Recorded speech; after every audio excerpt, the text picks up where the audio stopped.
Assalamu alaikum. I am Dr. Sharmin Rahman, Associate Professor, Department of Anatomy, Adi-Numes Medical College. Today our topic is gland, and my dear students, you know there are several questions comes from this glandular epithelial tissue in your prof examination. The most common question is define gland and classify gland with example. So let's start about this question. Define gland. A gland is a large, complex aggregates of glandular epithelial cells specialized for secretion or excretion. Glandular epithelial cells may synthesize and store and secrete proteins such as in the pancreas, lipids such as in the adrenal gland, sebaceous gland, or complexes of carbohydrates and proteins such as in the salivary glands. Mammary glands secrete all the three types of substances, that is carbohydrate, protein and fat. Now classification of gland. Glands may be classified on the basis of different ways, such as on the basis of method of distribution of their excretory products. The glands may be classified as endocrine gland and exocrine gland. Exocrine glands secretes their secretion via a duct. Endocrine glands are ductless and thus they secrete their products into the blood or lymphoid vessels for distribution.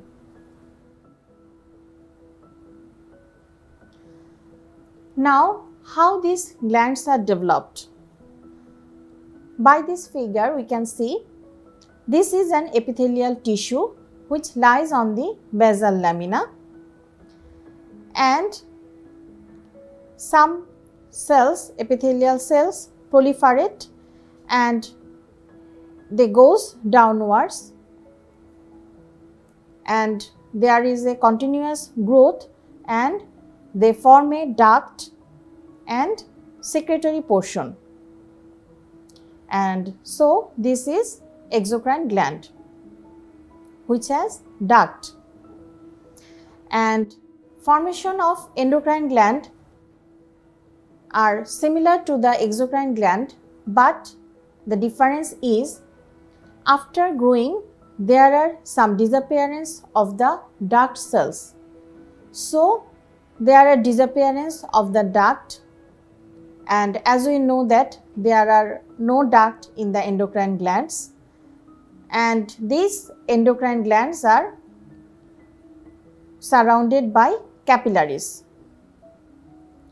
These are capillaries, and this is follicular type and this is cord-like.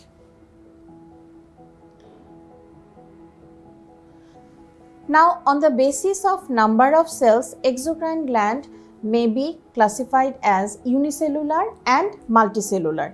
Unicellular, that means uni means one. There are only one gland present in our body as unicellular, that is goblet gland or goblet cell, that may present in the digestive tract and in the respiratory tract. This is the figure of an goblet cell.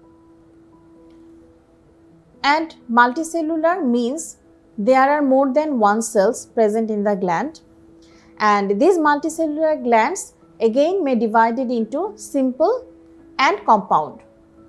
Simple means there are only one duct, and these simple glands again classified into tubular, alveolar or acinar and tubulo-alveolar.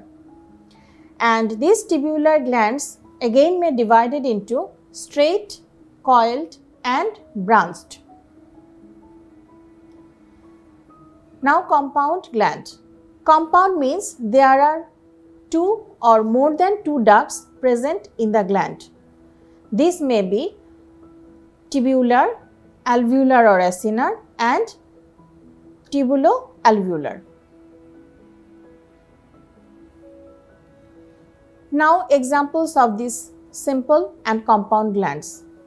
Straight simple tubular glands we found in the glands of large intestine, and this is the figure of a straight simple tubular gland. Here you can see this is duct and this is the secretory portion. Coiled simple tubular gland is sweat gland, and here you can see this is coiled simple tubular duct and this is duct and this is the secretory portion.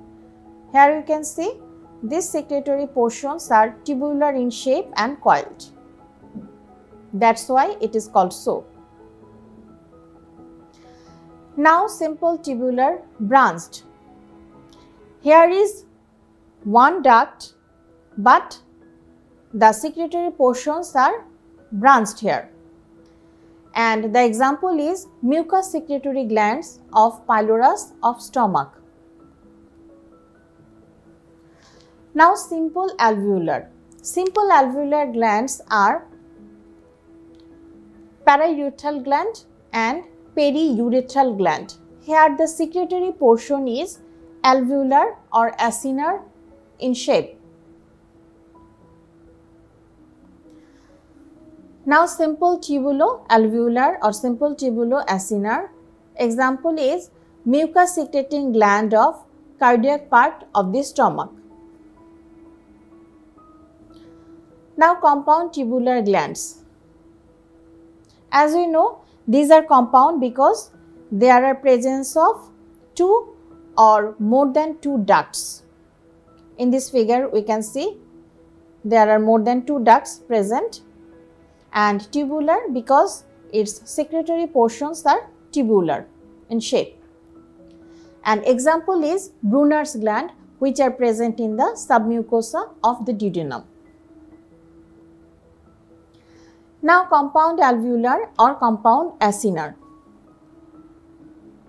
This type of glands present in the excretory portion of the pancreas, also in the parotid salivary gland. Here there are more than two ducts and the secretory portions are alveolar or acinar in shape. Now compound tubulo-alveolar. The examples are submandibular gland, lacrimal gland and mammary gland.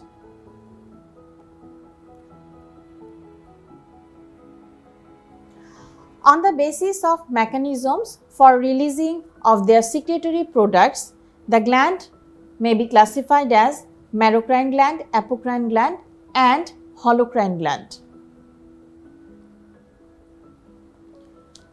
Merocrine glands are, here they release their secretory products via the exocytosis, and there is no loss of their cell membrane or cytoplasm of the cell. Example of these glands is parotid gland. In this figure we can see this is secretion of the gland. They secrete only the secretory products, not any loss of cytoplasm or cell membrane. Now apocrine glands. This type of glands secrete their secretion with the apical cytoplasm, such as lactating mammary gland. In this figure we can see there are pinched off portion of cells which are secreted with the secretory products. Now holocrine glands. Here a secretory cell matures, dies and secretes the whole cell with the secretion or secretory product, such as sebaceous gland. In this figure we can see there is secretion of the whole cells with the secretory products, and the gap where the secretory cells were present, there are mitosis occurs for the formation of new cell. Endocrine glands are ductless and they may be classified as cord type and follicular type. The main thing of the endocrine gland is they secrete their secretion directly on the capillary or in the lymphatic vessels. In the cord type, cells from anastomosing cords around capillaries or blood sinusoids. The examples are suprarenal gland, anterior lobe of the pituitary gland and parathyroid gland. In the follicular type of endocrine gland, secretory cells or follicular cells form a follicles that surround a cavity that receives and stores the secreted hormone, and this hormone is then reabsorbed by the follicular cells and released the secretion into the connective tissue to enter the blood capillaries. The best example of the follicular type is thyroid gland. Now, depending on the distance of cytokine must travel to reach its target cell, its effect may be one of the following. These are autocrine. Here, the signaling cell is its own target and thus the cell stimulates itself. That means here signaling cell and target cells are same. Paracrine gland, para means by the side. So, the target cells are located near the signal cells and the cytokines does not have to enter into the vascular system. Endocrine glands. Here the target cell and signaling cells are present far apart from each other and thus the cytokine has to be transported either by the blood or by the lymph vascular system. Glands may be classified on the basis of their nature of secretion. These may be mucous, serous and mixed. Mucous glands usually secretes mucin. The examples are goblet cells. Serous glands, they secrete enzyme-rich watery fluid and the examples are parotid gland, exocrine portion of the pancreas. Mixed glands, that means here both mucous portion and serous portion are present. Here actually mucous acini contain some serous acini or serous cells that are known as serous demilunes. And the examples are the sublingual and submandibular salivary gland. In this table, we can see the difference between the serous acini and the mucous acini. The consistency of the secretion in the serous acini are thin watery and in the mucous acini is thick viscous. The nature of secretory granules are zymogen granules in the serous acini and mucigen droplets in the mucous acini.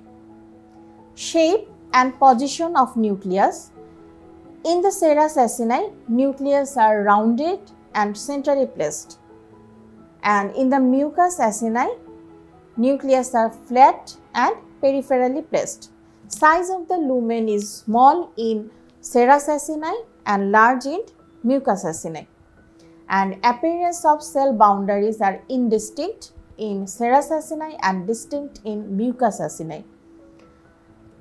Serous acini shows darkly staining with the hematoxylin and leucine, and mucous acini shows lightly stained. And the serous acini functions is enzyme reaction and the mucous acini function is protection and lubrication. In this figure we can see it is a serous acini which is surrounded by basal lamina, and these are serous cells which are pyramidal in shape and these are nucleus centrally placed, and these are zymogen granules, and lumen is small.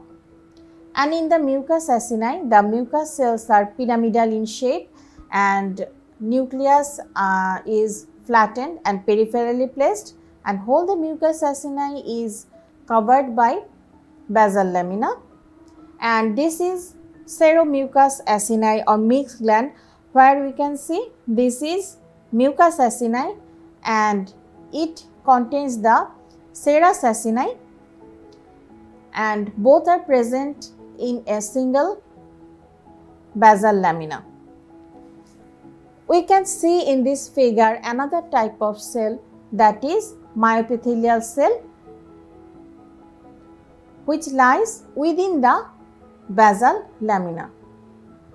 These cells are stellate or spindle shaped and located between the basal lamina and the basal pore of secretory or duct cells.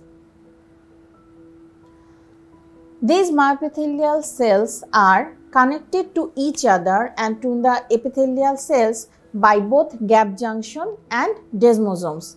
And the major function of these myoepithelial cells are to contract and helps to secrete the glands their secretory products, which then propel their secretory products into the duct. So that's all for today. Thank you so much for watching the video, and see you in the next time, inshallah.